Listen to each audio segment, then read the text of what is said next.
Многу се радувам дека стигнавме до третото поглавје на книгата Е баш ме заболе. Се надевам дека ви се допаѓа и се разбира дека ако не е така, ќе ми напишете некој коментарче. Не може апсолутно секоја книга да му се допадне на секого од вас и затоа примаме желби и честитки и ќе се обидеме да ги реализираме, но сега за сега одиме до крај со оваа книга. Следното поглавје е насловено Не си посебен. Имав еден познајник, ќе го викаме Џими. Џими секогаш плеткаше нешто, некакви бизнис делки и слично. Кога и да го прашаш што прави, тој ќе кажеше име на некаква си фирма со која се консултирал или ќе опишеше некаква ветувачка медицинска апликација за која бара инвеститор, кој би инвестирал во незината разработка, или ќе говореше за некој добротворен настан на кој тој требало да биде главниот говорник, или за тоа како имал идеја за изградба на поефикасен вид бензински пумпи од што ќе заработил милиарди. Тој никогаш не мируваше. Што се вели водата стоеше, тој не. И беше потребен само еден збор како поттик за да почне да беседи колку она што го работи тој е важно и колку се извонредни неговите најнови идеи, при што ќе почнеше да наведува секакви имиња и називи, што правеше да се чувствуваш како да разговараш со новинар од некој таблоид. Од Џими цело време блискаше позитивност. Секогаш во некаква активност, секој пат навидум зафатен, еден вистински жив оган, што и да значи тоа. Но Џими исто така беше и вистински пропаднат случај. Беше голем само на зборови, но не и на дела. Поголемиот дел од времето беше под некакво дејство и парите ги трошеше колку по барови и угледни ресторани, толку и за неговите бизнис идеи. И може да се каже дека Џими беше вистински професионален крвопиец кој живее од парите на неговото семејство, заработени со труд, залудувајќи ги како нив, така и сите други во градот со сомнителни идеи за некаква идна технолошка слава.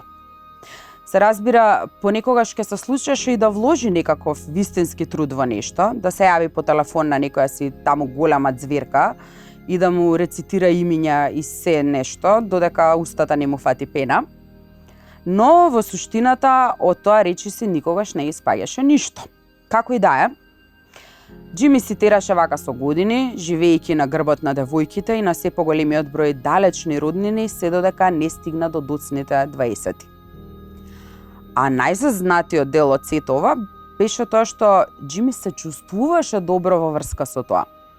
Неговата самодоверба беше дури и во доменот на делузивноста.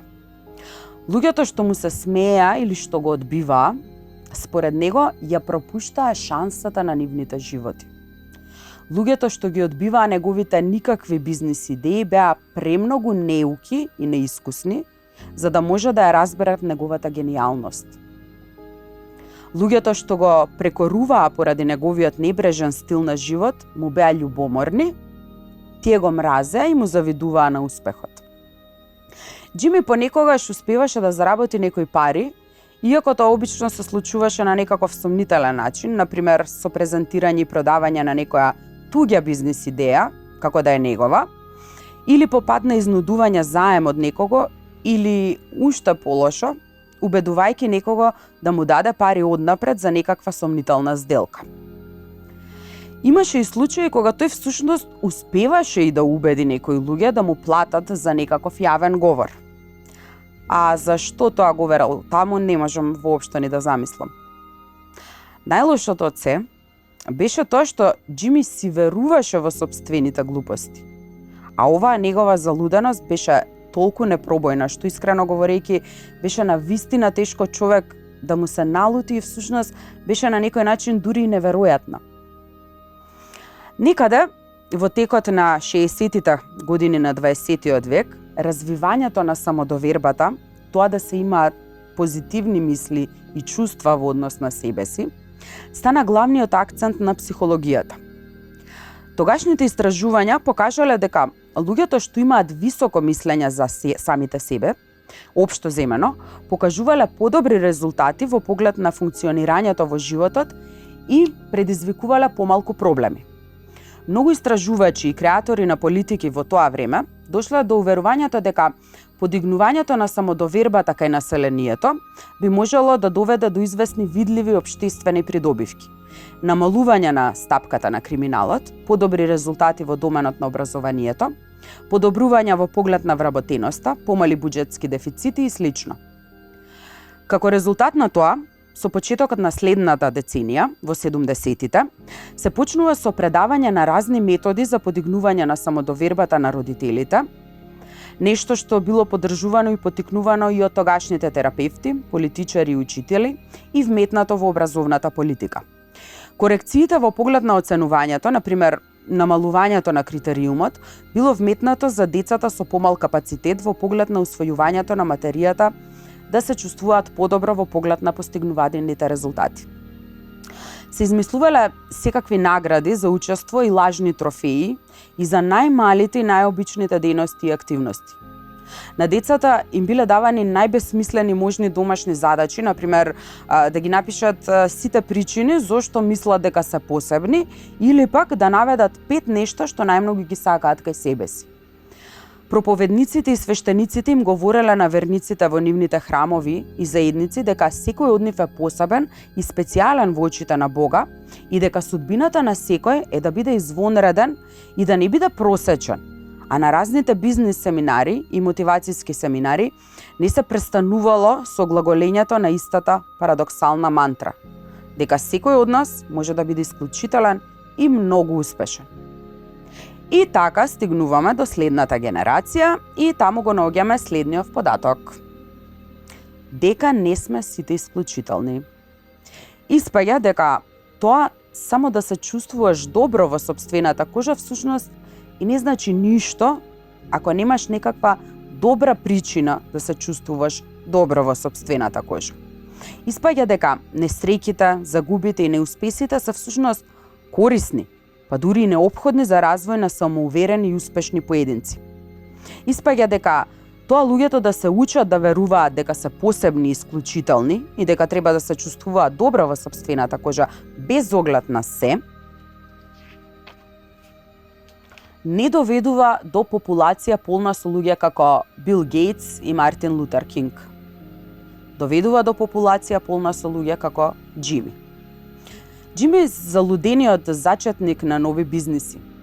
Џими кој пушеше трева секој ден и кој немаше никакви други способности и вештини, освен тоа да си замислува работи, да ги кажува гласно, а потоа и самиот да си верува во кажаното.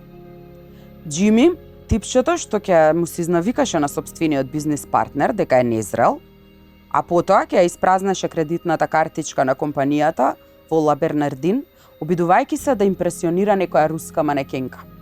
Џими, кој како минуваше времето, имаше се помалку тетки и чичковци кои можеа да му позајмат уште пари.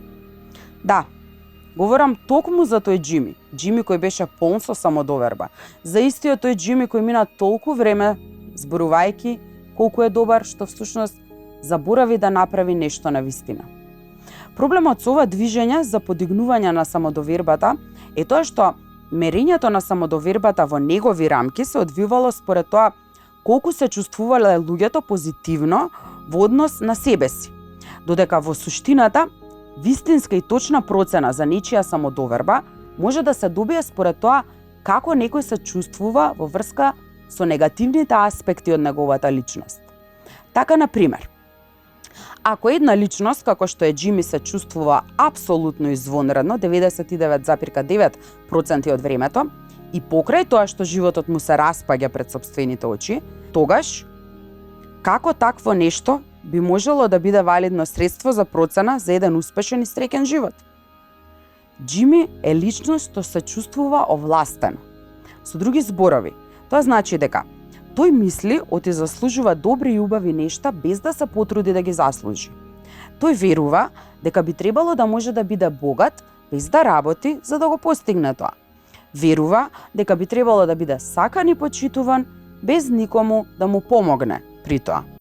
Верува дека би требало да живее извонредно без ништо да жртвува при тоа. Луѓето како Џими стануваат толку фиксирани на тоа да се чувствуваат добро во сопствената кожа, што успеваат да се залудат себе си, лажејќи се дека постигнуваат големи нешта, дури и кога тоа не е случај. Некој што е таков верува дека е брилијантен говорник, додека во суштината на сцената испаѓа најобичен глупак. Некој што е таков верува дека е успешен зачетник на нов бизнис, а во суштината нема постигнато ниту една единствена успешна сделка. Некој што е таков верува дека минал сито и решето во животот, поради што наплатува за давање совети на други луѓе, иако има само 25 години и нема постигнато ништо суштинско во дотогашниот живот. Луѓето што се доживуваат себе си како властени се карактеризираат со високо самозалажувачки степен на самоувереност. Оваа самодоверба известно време на некои луѓе може да им изгледа привлечна. Во некои случаи, оваа голема способност за самозалажување, што просто избива од ваквите луѓе, може да стане заразна и да им помогне на луѓето што се околу известната, самозамислена, овластена личност и самите да се почувствуваат како да поседуваат повисок степен на самоувереност. Од тука, и покрај сите глупости што ги правеше, морам да признам дека да се биде во друштво на Џими понекогаш знаеше да биде и забавно. Човек во негова близина се чувствуваше непобедливо. Но проблемот со ова чувство на овластеност е во тоа што тоа кај луѓето создава потреба тие да се чувствуваат добро во сопствената кожа цело време, дури на сметка на оние околу нив. А поради тоа што луѓето што мислат дека се овластени мораат да се чувствуваат добро во сопствената кожа цело време, тие по големиот дел од времето го минуваат мислејќи токму на себе си. Конечно, потребни се многу работа и енергија за да се убедиш дека твојот измет не мириса, особено кога си живеел во тоалет. Откако луѓето еднаш, што се вели, ќе се испрограмираат така, што постојано ќе го конструираат она што се случува околу нив како нешто што треба постојано да ги возвишува нивните личности дело, исклучително е тешко тоа нешто потоа да им се избие од глава. На кој било обид за водење на разумен разговор со ваква личност, се гледа како на уште еден обид за упатување закана кон нивната супериорност од страна на друга личност, која не може да поднесе колку е известната личност паметна, талентирана, привлечна, успешна и слично. Чувството на овластеност се затвора околу себе како своевиден меур сочинет од самољубие, која искривува сликата за се на таков начин за да се зајакне себе си со тоа. Луѓето кои се чувствуваат овластени на се што им се случува во животот, гледаат или како на потврда, или како на закана упатени кон нивното сопствено величие. Ако им се случи нешто добро, тогаш тоа е поради нешто извонредно што успеале да го остварат. Ако пак им се случи нешто лошо, тоа е поради тоа што некој им е љубоморен и се обидува да им напакости на секој начин. Луѓето кои се чувствуваат овластени се залажуваат себе си со се што може да им го потхрани чувството на надмоќ. Тие си ја оставаат менталната фасада недопрена, без оглед на цената што треба да се плати за тоа, дури и ако тоа понекогаш подразбира прибегнување кон физичко или емоционално насилство кон оние што се наоѓаат во нивна близина. Но чувството на овластеност е нешто неодрживо. Тоа е само уште едно чувство на замајаност, на опијанетост, а тоа не е среќа. Вистинската представа за тоа како некој се чувствува во сопствената кожа не се добива толку според тоа како известната личност се чувствува во однос на нејзините позитивни искуства, туку многу повеќе како таа се чувствува во однос на нејзините негативни искуства. Така, например, една личност како Џими се крие од своите проблеми така што постојано измислува имагинарни успеси што си ги припишува самиот на себе си. А поради тоа што не може да се соочи со сопствените проблеми, колку и тој да се прави дека се чувствува добро во сопствената кожа, вистината е дека тој е слаб. Една личност која поседува вистинска самодоверба може вистински и искрено да ги согледа негативните аспекти на сопствениот карактер. Да, понекогаш сум неодговорен кога станува збор за пари. Да, понекогаш ги преувеличувам сопствените успеси. Да, премногу зависам од поддршката на други луѓе и треба да сум посамостоен. И потоа да действува така за да ги подобри. Но луѓето што се сметаат за овластени, поради тоа што не може да се соочат со сопствените проблеми, искрено и отворено, ја немаат способноста да си ги подобрат животите на некаков потраен или позначаен начин. Остануваат заглавени во постојана потрага по лесна замаеност и опиеност и во наталажување се понови и понови нивоа на негирање и одрекување. Како и да е, реалноста кога тогаш мора да го зададе својот удар, при што проблемите ставени под тепих неминовно повторно ќе излезат на површина. Прашањето што овде останува отворено е кога тоа ќе се случи и колку тоа ќе биде болно. Нештата се распаѓаат. Еднаш седнат на часот по биологија во 9 часот наутро, со главата накрепена на рацете испружени на училишната маса. Наблюдував како помалата стрелка на часовникот си ги прави своите скокови во синкопа со бавното и развлечено говорење на професорот за хромозомите и митозата. И исто како што е тоа случај со повеќето од 13 годишници заглавени во преполна флуоресцентна училница, се досадував. Тогаш некој тропна на вратата. Веднаш потоа, одзад под отворената врата дзирна главата на господин Прајс, помошникот директор на училиштето. Се извинувам што ве прекинувам. Марк, ќе може ли да излезеш со мене, ќе те молам? И да, земи си ги работите со тебе. Чудна работа. Беа зборовите што тогаш ми минаа низ главата. Да, се случува децата да се испраќаат кај директорот, но тоа директорот да се испрати кај дете е нешто што се случува ретко. Си ги собрав работите и излегов од училницата. Ходникот беше празен. Пред видикот се спростираа стотици исти безлични шкафчиња. Марк, ќе ме однесеш ли до твоето шкафче, ќе те молам? Се разбира, велам и се одвлечкувам по ходникот со панталоните како вреки и неуредната коса и преголемата маечка од групата Пантера на мене. Доаѓаме кај моето шкафче. Отвори го, те молам, вели господин Прајс. И јас го правам тоа. Потоа тој застанува пред мене и ги зема оттаму мојата јакна, мојата торба со опрема за физичко, мојот ранец, се што има во шкафчето, со исклучок на неколку тетрадки и моливи. Почнува да се оддалечува од шкафчето со крупни чекори. Дојди со мене, те молам, вели, без да се сврти наназад. И овде почнува да ме фаќа некакво непријатно чувство. Го следам до неговата канцеларија, каде што ми вели да седнам. Ја затвора вратата и ја заклучува. Оди кон прозорецот и ги затвора ролетните, за да ја спречи можноста да се гледа однадвор. Дланките почнуваат да ми се потат.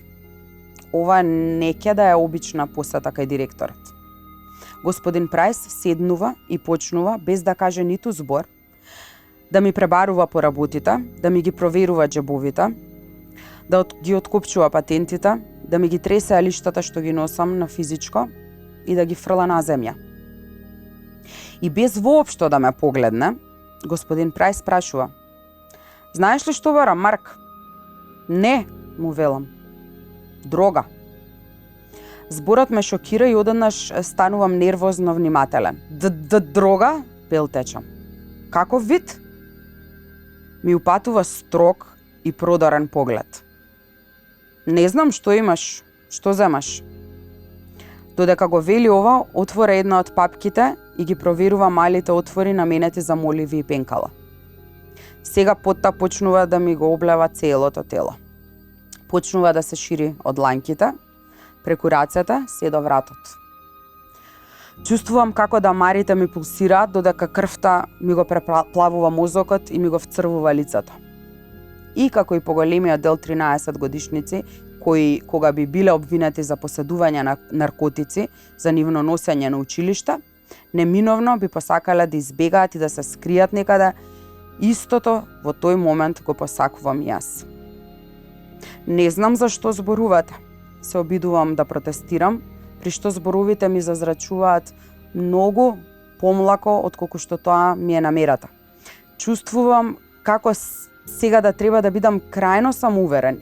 Или пак можеби не треба, можеби би требало да сум исплашен, како би требало да изгледа еден лажго, исплашено или самоуверено, затоа што како и да треба да изгледа, јас го сакам токму спротивното. Но наместо тоа, Мојот недостиг на самодоверба само дополнително се зајакнува, при што недоверливоста во поглед на тоа дека ниту звучам, ниту изгледам уверливо, само прави мојата недоверба дополнително да се интензивира.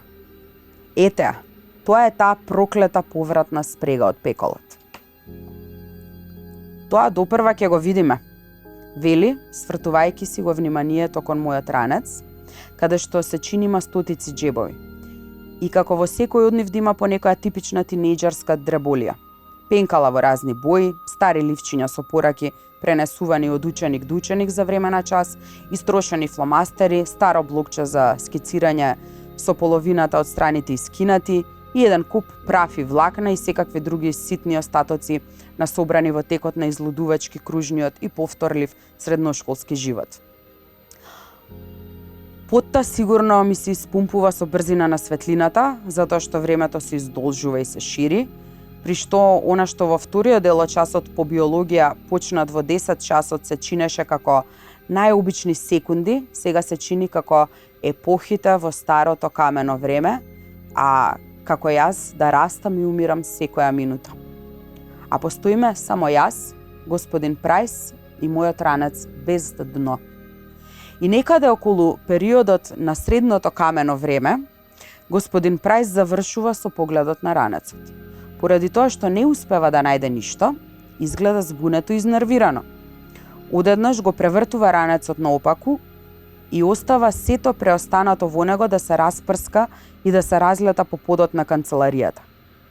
И тој сега е препотен исто колку и јас, само со таа разлика што тоа кај мене е предизвикано од страв, а кај него од гнев.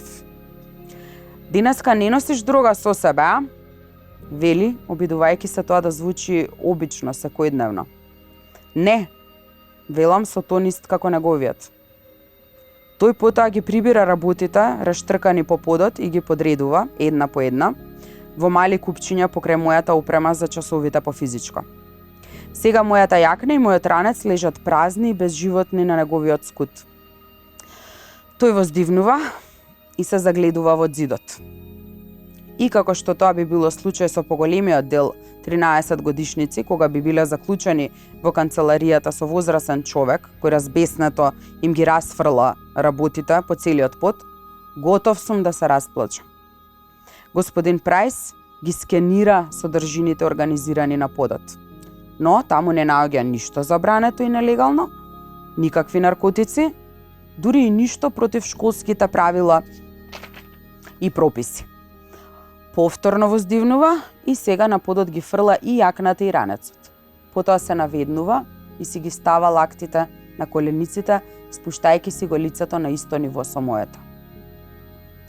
Марк, ќе ти дадам уште една шанса, последна шанса, да бидеш искрен со мене. Ако бидеш искрен, ќе минеш многу полесно. Ама ако ме излажеш, тогаш се ќе биде многу полошо. И како на копче на овие негови зборови подголтнувам. Сега кажи ми ја вистината, вели господин Прајс со крајен авторитет во гласот.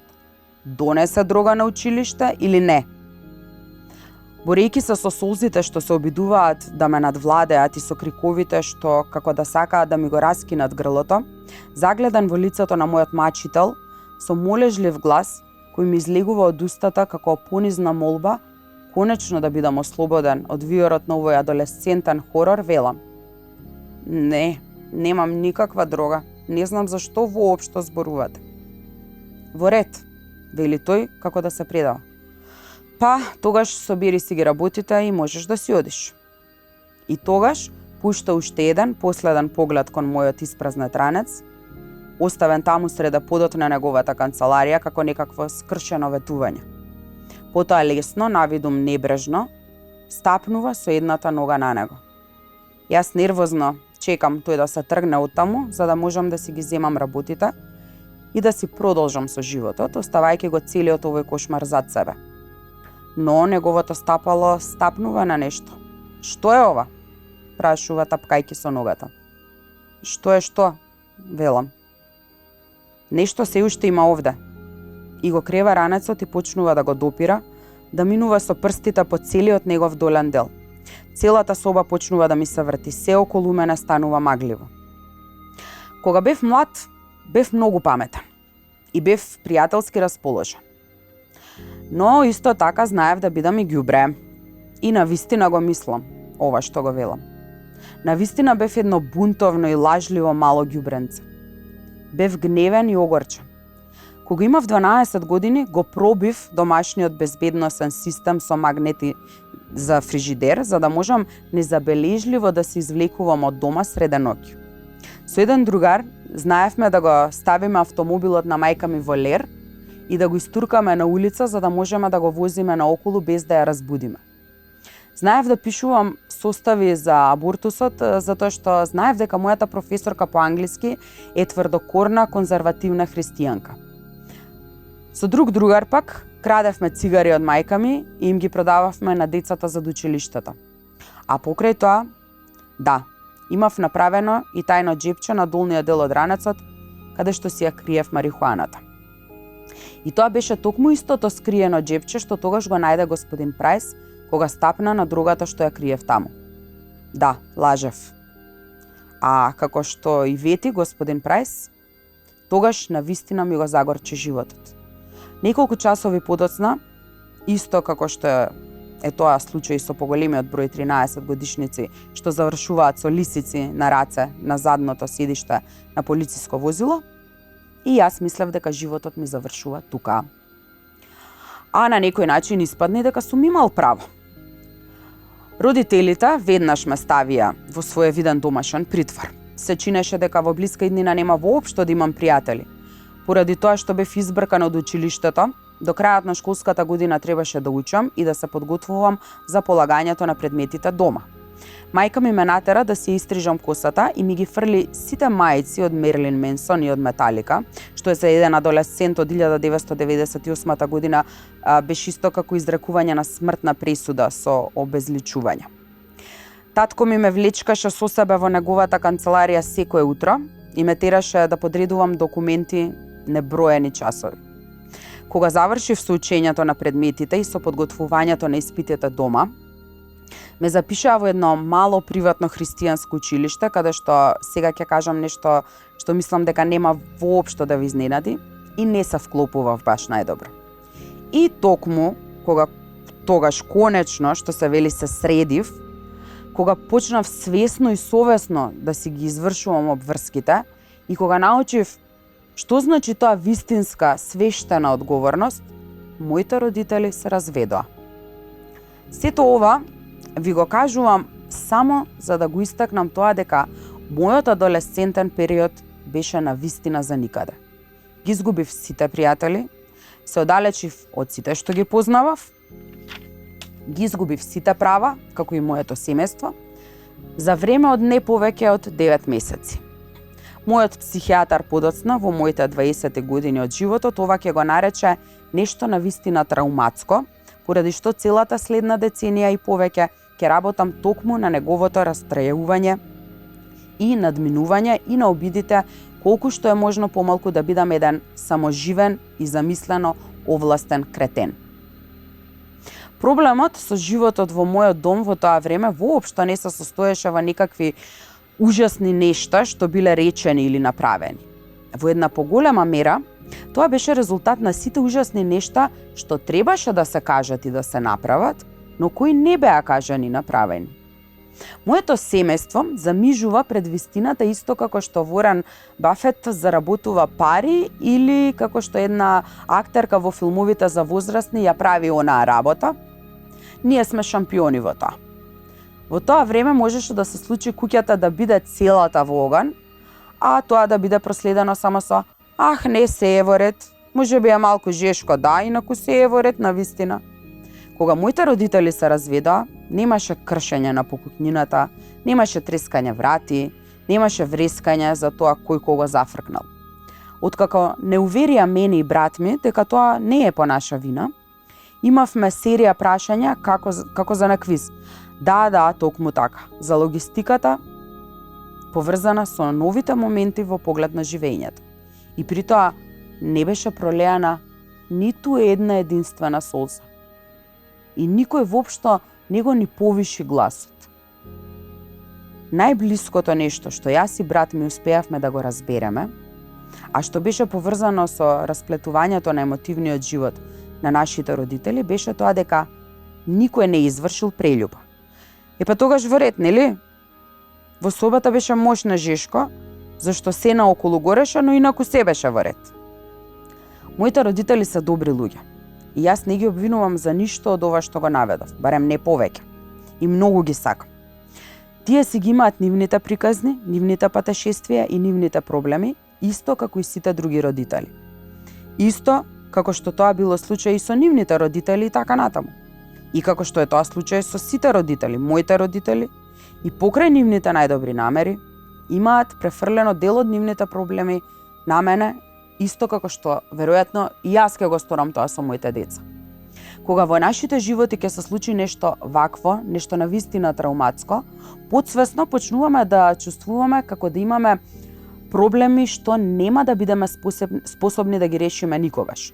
А оваа претпоставена неспособност за решавање на нашите проблеми прави да се чувствуваме мизерно и безпомошно. Но тоа прави и нешто друго. Ако имаме проблеми за кои немаме решение, нашата подсвест заклучува дека поради тоа сме на некој начин или уникатно единствени, или пак уникатно дефектни. Дека сме на некој начин различни од кој било друг и дека поради тоа и правилата за нас мора да се различни. Едноставно кажано, така стануваме замислено властени личности. Болката што ја носев со себе од мојот адолесцентен период ме поведе по еден пат на замислена овластеност што се протегаше низ поголемиот дел од периодот на мојата рана зрелост. Додека образецот на замислена овластеност што го сретнавме кај Џими се одигруваше во светот на бизнисот, што беше областа каде што тој се преправаше дека е многу успешен, мојата замислена овластеност се одвиваше во областа на моите врски, а особено во врските со жените. Мојата траума се вртеше околу блискоста и прифаќањето, така што чувствував постојана потреба прекумерно да компензирам, постојано да си докажувам самиот на себе дека сум сакан и прифатен. А како резултат на тоа, набрзо се впуштив во бркање жени, онака како што еден зависник од кокаин би се однесувал кон еден снешко направен од кокаин. Најпрвин ги засакував, а потоа ќе се задушев во врската. Станав што се вели мангуп и покрај тоа што знаев да бидам и шармантен, сепак на крајот на краиштата бев еден незрел и себичен мангуп.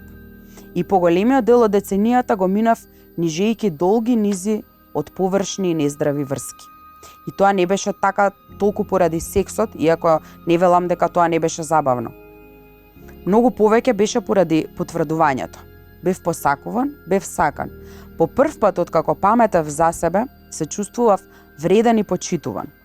Мојот копнеж по потврдување брзо премина во една ментална навика на себе возвишување и во прекумерно одвивање на овие навики. Се чувствував овластен да кажувам или да правам што и да посакам, да изневерувам довербата на луѓето во мене, да ги игнорирам нивните чувства, а подоцна да се оправдувам со никакви половични извинувања. И додека овој период во никој случај не мина без многу мигови на забава и возбуда, при што имав можност да запознам извесен број прекрасни жени, животот цело време ми минуваше во некаков хаос. Често бев невработен, многу пати преспивајќи кај некој од другарите или живејќи со мајка ми, пиејќи многу повеќе од колку што би требало, отуѓувајќи се од голем број пријатели, а кога навистина запознав една жена што навистина ми се допадна, мојата саможивност брзо го торпедираше како тоа, така и се друго наоколу. Колку е болката подлабока, толку се чувствуваме побеспомошни во однос на нашите проблеми, поради што прибегнуваме кон прифаќање на едно се поинтензивно чувство на овластеност како начин на компензирање за овие проблеми. А ова чувство на овластеност се манифестира на еден од следниве два начина. Првиот, јас сум супер, а сите вие другите не чините за ништо, поради што заслужувам специјален третман.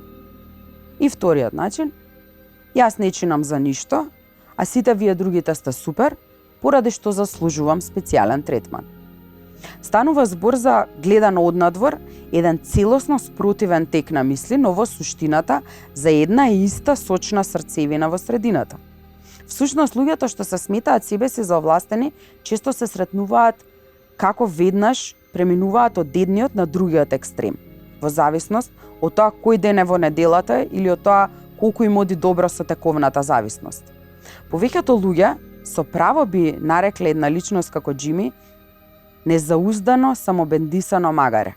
Тоа е така затоа што тој е мощна, бесрамен и бучен во неговата делузивна почит кон себе си.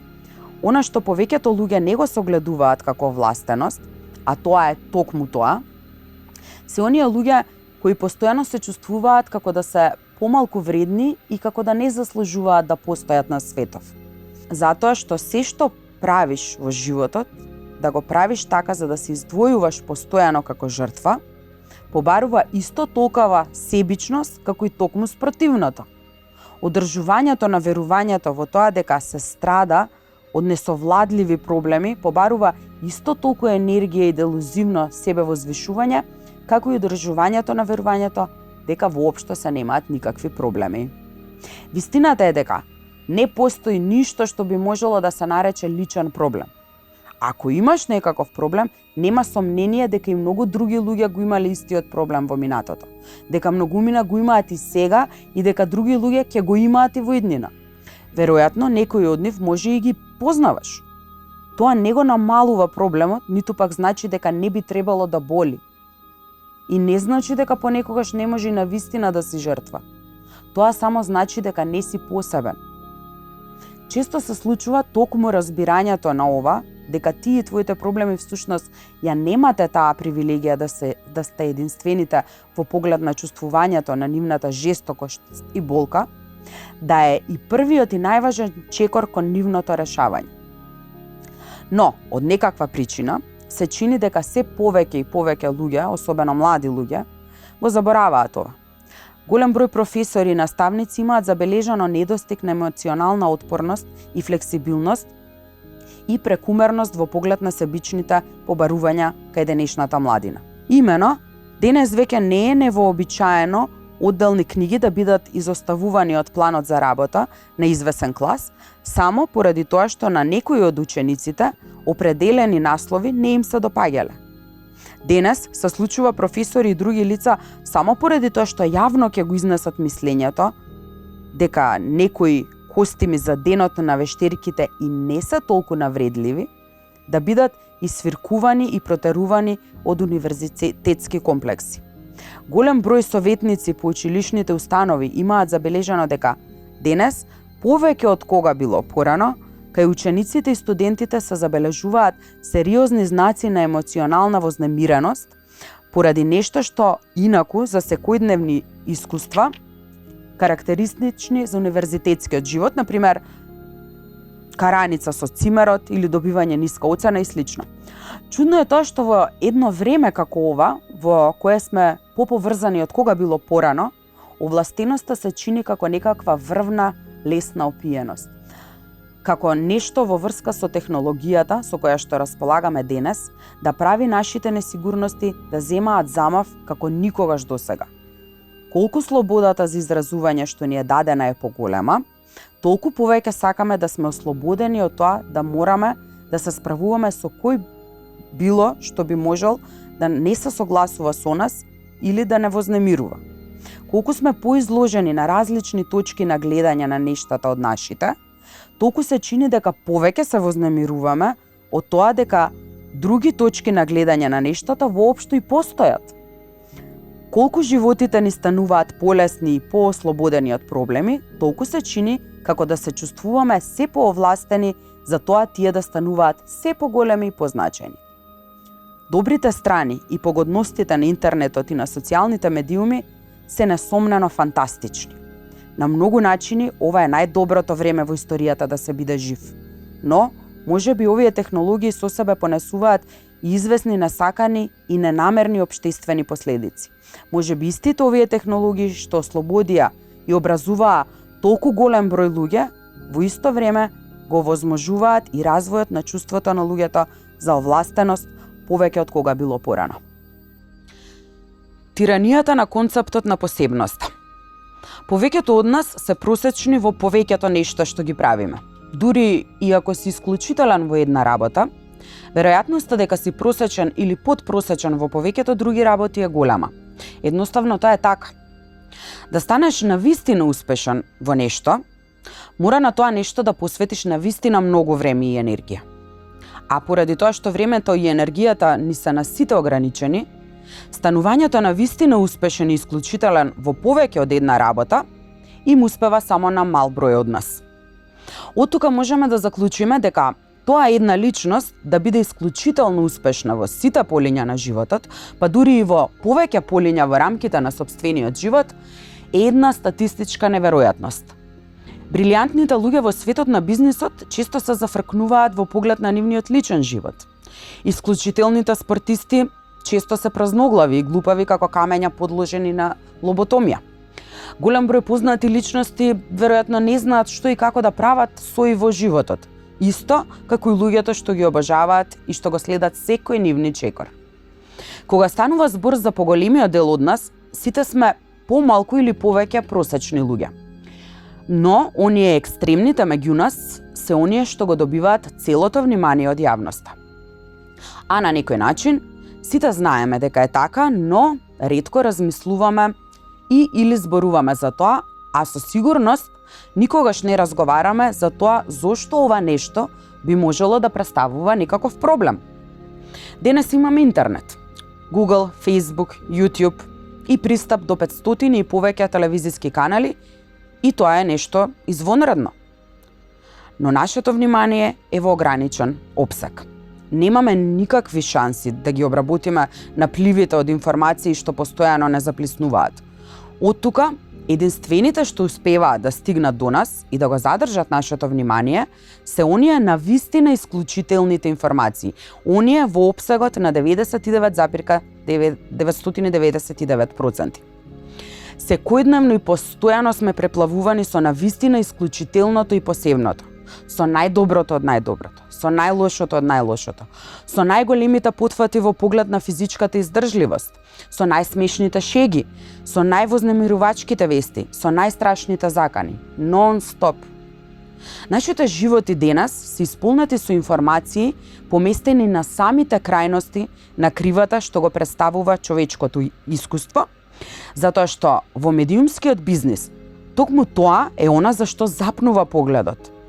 А пак токму она за што запнува погледот е она што ја донесува заработувачката. И тоа е тоа. А поголемиот дел од животот се одвива во рамките на едноличното издодевно средиште на споменатата крива. Поголемиот дел од животот е невообичаен и во суштината мош непросечен. Овој екстремен проток на информации доведува до тоа во нас да се развие едно верување дека исклучителноста, посебноста е она што денес би требало да се смета за нормално. А поради тоа што поголемиот дел од времето сите сме мош непросечни, лавината од исклучителни информации со која сме постојано облевани, прави да се чувствуваме мошно несигурни и очајни, затоа што очигледно некако не сме доволно добри и треба да бидеме подобри. Па така, се повеќе ја чувствуваме потребата да компензираме со разни форми на овластеност и на зависност. И се справуваме со тоа на единствениот познат начин, или преку величење на себе си, или преку возвишување на некој друг. Некои од нас го прават ова со смислување на разни образци од типот на збогати се брзо. Други со патување ширум светот и спасување на гладни бебиња во Африка. Некои го прават тоа така што се одлични на училиште и со освојување на секоја можна награда. Некои припукуваат со огнено оружје во училиштето во кое што учат.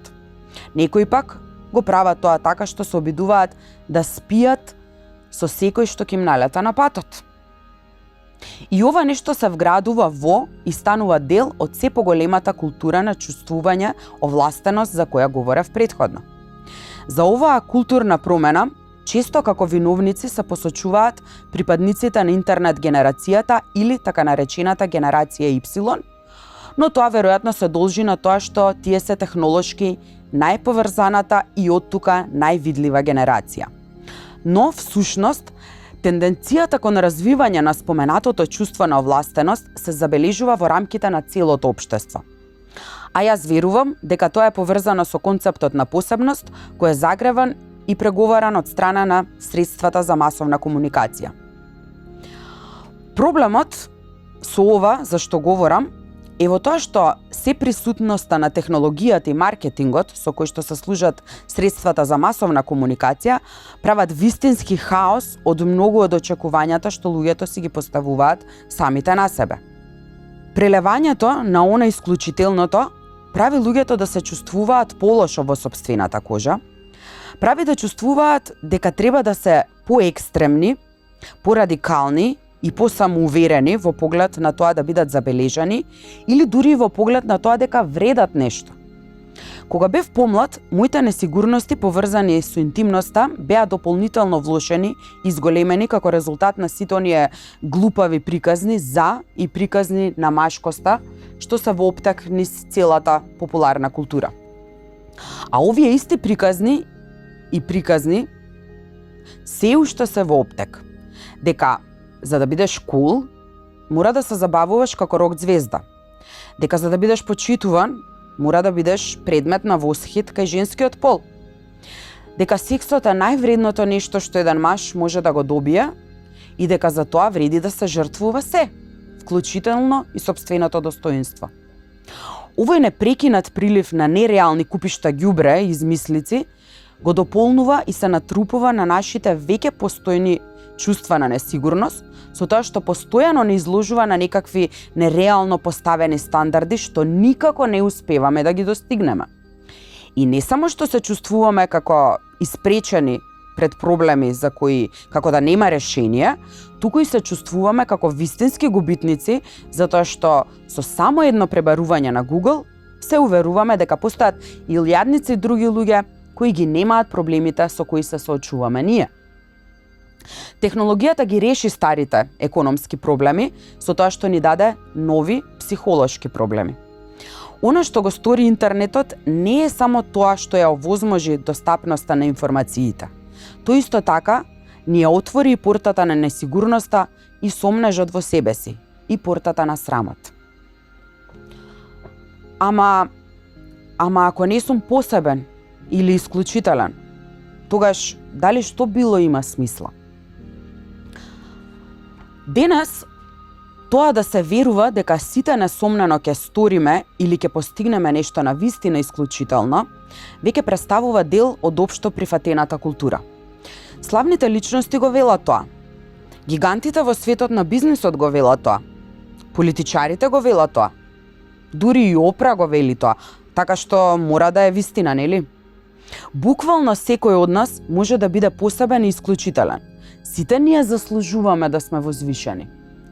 Фактот што овој исказ самиот по себе е контрадикторен. Тоа дека на крајот на краиштата, ако сите се посебни и исклучителни, тогаш во суштината никој не би бил посебен и исклучителен, од повеќето луѓе минува незабележен. А наместо да се прашаме што на вистина заслужуваме или што не заслужуваме, ние едноставно ја јадеме по раката и бараме уште. Да се биде просечен, денес е новата мерка, новиот стандард за неуспешност. Денес, да си некаде во средината, се смета за нешто најлошо.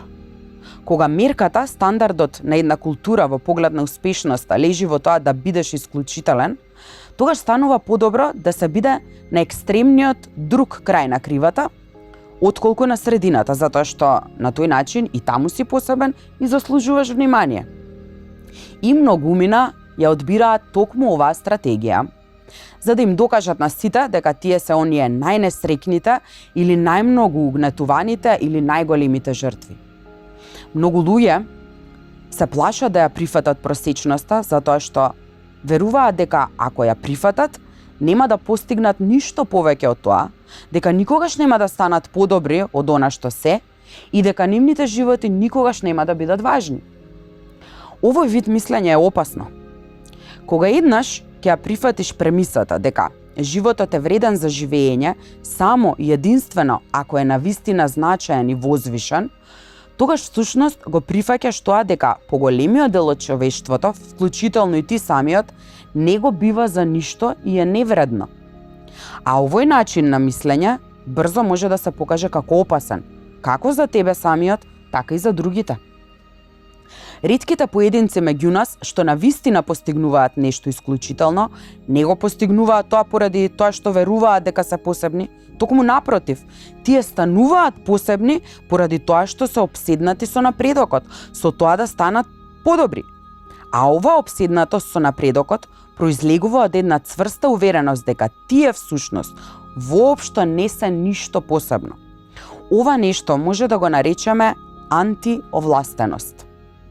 Луѓето што стануваат исклучително успешни во нешто, го постигнуваат тоа затоа што сваќаат и знаат дека се уште не се исклучително успешни. Знаат дека се во доменот на медиокритетот, дека се просечни и дека можат да постигнат и да бидат многу повеќе.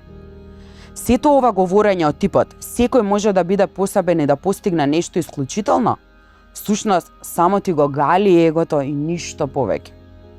Тоа е една порака што ти прави да се чувствуваш добро додека ја голташ, но во суштината не е ништо повеќе од празни калории што те прават емотивно дебел и подуен и представува своевиден Биг Мек за твоето срце и за твојот мозок.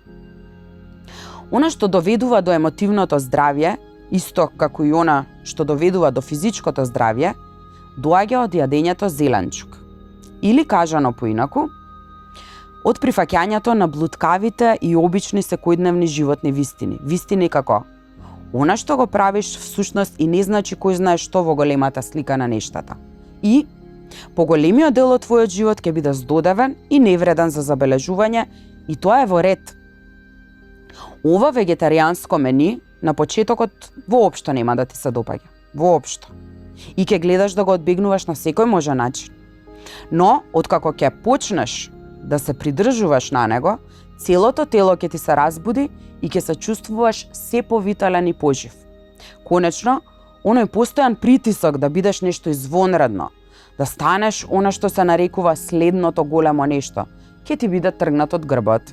Стресот и вознемиреноста предизвикани од тоа секогаш да се чувствуваш недоволен и несоодветен и од тоа постојано да мораш да се докажуваш, ќе исчезнат.